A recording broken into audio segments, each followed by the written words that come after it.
Hello everyone, welcome to programmers bond. तो आज से हम अपना एक नया टॉपिक स्टार्ट करेंगे, ग्राफ्स। इससे पहले हमने ग्रीडी एल्गोरिथम्स प्लस उसकी 5 एल्गोरिथम्स को डिस्कस किया है। अगर आपने वो प्लेलिस्ट नहीं देखी है तो हमारे चैनल पे जाके आप उस प्लेलिस्ट को एक्सेस कर सकते हैं। तो आइए शुरू करते हैं ग्राफ्स। तो ग्राफ्स क्या होते हैं? Graph is a non linear non primitive data structure made up of nodes also known as vertices and edges that are used to connect two nodes in a graph. Graph एक non linear मतलब जिसका data linearly arrange नहीं होता। जैसे कि array में हमारा data linearly arrange होता था, ग्राफ्स में वैसा अरेंज नहीं होता। नॉन प्रिमिटिव मतलब कंप्यूटर में ये क्या, कंपाइलर में ये बिल्ट इन नहीं है, ये हमें खुद कोडिंग करके मतलब बनाना पड़ेगा, खुद हमें इसकी कोडिंग करनी पड़ेगी, जिसमें नोड्स होती हैं। नोड्स जैसे कि यहाँ पे आप देख सकते हैं ABCD, और उसको कनेक्ट करने के लिए एजेस होती हैं। इसको हम रिप्रेजेंट करते हैं G is equal to V, V represent vertices and E represent edges. तो अब आते हैं टाइप्स ऑफ ग्राफ्स पे। टाइप्स ऑफ ग्राफ्स में सबसे पहले हम देखेंगे on the basis of direction. On the basis of direction के बेसिस पे हमारे पास दो टाइप के ग्राफ हैं, डायरेक्टेड ग्राफ और अनडायरेक्टेड ग्राफ। डायरेक्टेड ग्राफ में क्या होता है कि हमारे पास जो एजेस होती हैं उनका कुछ डायरेक्शन होता है। जैसे कि अगर आप यहाँ पे देखें तो B से A तक हम जा सकते हैं। क्यों? क्योंकि B से A तक हमारे पास हमें डायरेक्शन दी हुई है, लेकिन हम A से B पे नहीं जा सकते। क्यों? क्योंकि A से B तक कोई ऐसी एज नहीं है जहाँ पे हमें डायरेक्शन दी हो। इसी तरह हम D से B पे जा सकते हैं, लेकिन B से D पे नहीं जा सकते। तो ये है हमारा डायरेक्टेड ग्राफ। अनडायरेक्टेड ग्राफ में हमारे पास कोई पर्टिकुलर डायरेक्शन डिफाइन नहीं होती। जैसे कि ये है, यहाँ पे हम A से B पे भी जा सकते हैं, B से A पे भी जा सकते हैं, A से C पे भी जा सकते हैं, C से A पे भी जा सकते हैं। तो डायरेक्टेड और अनडायरेक्टेड ग्राफ में डायरेक्शन का डिफरेंस आ जाता है। अब सेकंड आता है on the basis of weight और कॉस्ट। उसमें आता है वेटेड और अनवेटेड। वेटेड में हमारे पास कॉस्ट दी होती है। जैसे कि अगर हमें A से B पे जाना है तो हमें कितनी कॉस्ट लगेगी? 3। B से D पे जाना है तो 5। इसी तरह D से B पे जाना है तो भी 5। तो ये हमें कुछ वेट्स दिए हैं। और अनवेटेड में हमें कोई पर्टिकुलर वेट डिफाइन नहीं होता, हमें कोई वेट्स नहीं दिए होते। थर्ड आती है on the basis of connecting nodes. Connecting nodes में स्ट्रांगली कनेक्टेड, डिसकनेक्टेड और कनेक्टेड। स्ट्रांगली कनेक्टेड ग्राफ होता है जिसमें एक वर्टिसिस से हर एक दूसरी वर्टिसिस कनेक्ट होती है। जैसे अगर आप देखें तो ये जो पहली वर्टिसिस है, इससे ये भी कनेक्टेड है, ये भी कनेक्टेड है, ये भी कनेक्टेड है। इसी तरह इससे ये भी कनेक्टेड है, ये भी और ये भी। तो ये स्ट्रांगली कनेक्टेड है, जिसमें हर एक वर्टिसिस हर एक दूसरी वर्टिसिस से कनेक्ट होती है। दूसरा आता है डिसकनेक्टेड ग्राफ। डिसकनेक्टेड में ये आप देख सकते हैं जैसे कि 3 वर्टिसेस कनेक्टेड हैं और ये चौथी वर्टिसेस किसी से भी कनेक्ट नहीं है, तो ये हो गया डिसकनेक्टेड ग्राफ। अब तीसरा आता है कनेक्टेड। कनेक्टेड ग्राफ हमारा नॉर्मली जैसे ग्राफ होता है कि मतलब इसमें चारों वर्टिसेस एक दूसरे से कनेक्टेड है, कोई ऐसा पर्टिकुलर डिफाइन नहीं है कि किस तरीके से कनेक्टेड है। और चौथा हमारे पास आता है on the basis of number of design. इसमें आता है हमारे पास डेंस ग्राफ और स्पार्स ग्राफ। डेंस ग्राफ होता है जिसमें एजेस का नंबर बहुत ज्यादा होता है। अगर आप देखें तो एजेस का square is almost equal two vertices. मतलब अगर आप देखें तो इसमें 4 वर्टिसेस हैं और 8 एजेस हैं। तो मतलब एक तरीके से हमने एक रिलेशन डिफाइन कर दिया, it is approximately equal to edges of square. Sparse graph में एजेस कम होती हैं, डेंस ग्राफ में एजेस काफी ज्यादा होती हैं और स्पार्स ग्राफ में एजेस कम होती है। तो वी वर्टिसेस जो हैं वो E के स्क्वायर से लेस होती हैं। ये हमने एक रिलेशन डिफाइन किया है अप्रोक्सीमेटली। अब representation of graph in computer manually. अब ये कंप्यूटर में हम किस तरीके से रिप्रेजेंट कर सकते हैं? तो सबसे पहला आता है एडजेंसी मैट्रिक्स। ये एक स्क्वायर मैट्रिक्स होता है n क्रॉस n का, जहाँ पे n है हमारी वर्टिसेस।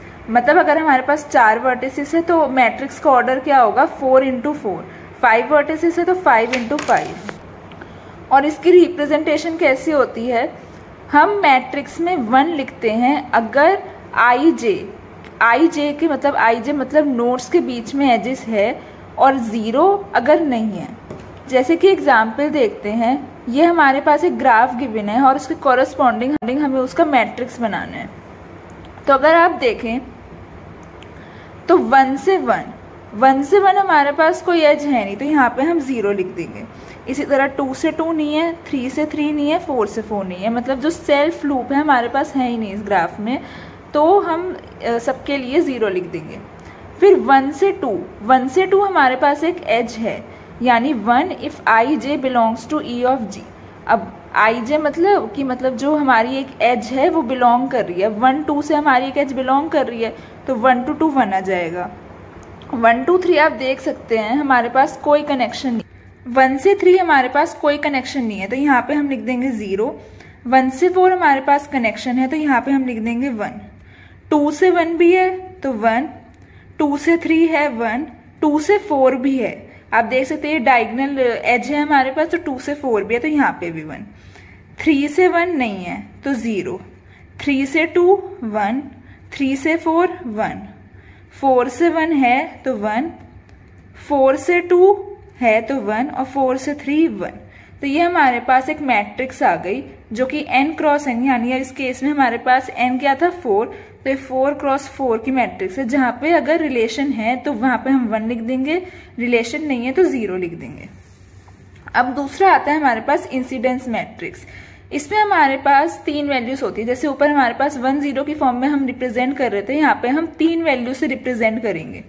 1 अगर आई जे यानी कि हमारी एज बिलोंग कर रही है एजेस ऑफ ग्राफ से, 0 अगर कोई कनेक्शन नहीं है, -1 अगर जे आई मतलब जे आई बिलोंग्स टू ई ऑफ जी, यानी हमारा जो ग्राफ है वो उल्टा डायरेक्शन में है। ये जनरली हम वेटेड ग्राफ के लिए यूज करते हैं, जैसे कि अगर हमारे पास ये मैट्रिक्स गिवन है और इसके कॉरस्पॉन्डिंग हमें ग्राफ बनाना है, तो हम कैसे बनाएंगे? तो हमारे पास कितनी वर्टिसेस होंगी?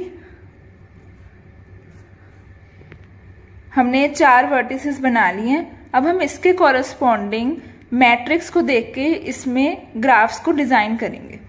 अब 1 से 1, 2 से 2, 3 से 3, 4 से 4 कोई नहीं है, तो यहाँ पे मतलब कोई एज ही नहीं है। 1 से 2 1 है, यानी 1 से 2 एक एज बिलोंग कर रही है इस साइड। 1 से 3 -1 है, -1 का मतलब था एज बिलोंग कर रही है लेकिन उल्टी डायरेक्शन में। 1 से 3 एज बिलोंग कर रही है लेकिन उल्टी डायरेक्शन में। 1 से 3 नहीं, 3 से 1। अगर हम इसके कॉरस्पॉन्डिंग देखें तो 3 से 1 1 है, यानी 3 से 1 एज बिलोंग कर रही है, तो 1 से 3 हो जाएगा -1। इसी तरह 1 से 4 देखें तो एज बिलोंग कर रही है लेकिन उल्टी डायरेक्शन में, 1 से 4 उल्टी डायरेक्शन में। तो इसी तरीके से हमने अपने ग्राफ को डिजाइन कर लिया है। जैसे अगर आप देखें तो 2 से 1 -1 क्योंकि उल्टी डायरेक्शन में, 2 से 3 1 है तो मतलब 2 से 3 की डायरेक्शन में ये एरो होगा। इसी तरीके से हमने अपने ग्राफ को डिजाइन कर लिया। अब जो इसकी लास्ट रिप्रेजेंटेशन आती है वो होती है एडजेंसी लिस्ट। ये हम जनरली स्पार्स ग्राफ के लिए यूज करते हैं। स्पार्स ग्राफ क्या होता था? जिसमें नंबर ऑफ एजेस कम होती थी। क्यों? क्योंकि नंबर ऑफ एजेस के लिए अगर कम है तो अगर हम उसमें मैट्रिक्स यूज करें तो स्पेस ज्यादा लगेगा। अब हम मैट्रिक्स यूज कर रहे हैं, मैट्रिक्स तो अपनी एक पर्टिकुलर स्पेस लेगी, भले उसमें एलिमेंट्स कनेक्टेड हो या ना हो। लेकिन अगर आप इस ग्राफ में देखें, इस ग्राफ में सिर्फ 3 ही कनेक्शन है, या फिर अगर हम देखें तो मोस्टली 6 कनेक्शन बन जाएंगे अगर हम दोनों तरफ से लें।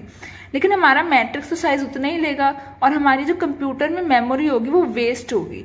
तो इसलिए हमारी कंप्यूटर में मेमोरी कम वेस्ट हो, इसलिए हम ये लिस्ट यूज करते हैं। यहाँ पे हम वर्टिसेस की टेबल बनाते हैं। यहाँ पे वर्टिसेस की टेबल बनाई 1 2 3 4, और जो जिससे कनेक्टेड है उसे एक लिंक लिस्ट की फॉर्म में रिप्रेजेंट करते हैं। लिंक लिस्ट का फायदा हमारे पास क्या होता है? एक तो मेमोरी बचती है। मेमोरी कैसे बचती है? अगर हमें मतलब जितनी हमारे पास एलिमेंट्स होंगे उतनी एलिमेंट्स लिंक लिस्ट में हम ऐड करते जाएंगे, कोई फालतू की मतलब जो स्पेस है वो वेस्ट नहीं होगी। और आगे भी अगर कोई कनेक्शन हमारे पास आ जाता है, जैसे आगे मैंने अगर 3 को 4 से कनेक्ट कर दिया, तो हम आगे भी नोट्स को ऐड कर सकते हैं। एरे में तो साइज फिक्स होता है, तो इसकी मतलब इसका ये भी एडवांटेज है। तो यहाँ पे हमने एक टेबल बना ली। अब 1 के नेबर कौन है? 2 और 4। तो 1 का नेबर 2 और देन 4, 2 का 1 3, 3 का 2 और 4 का 1। तो ये हमारे पास लिस्ट हो गई रिप्रेजेंट करने की।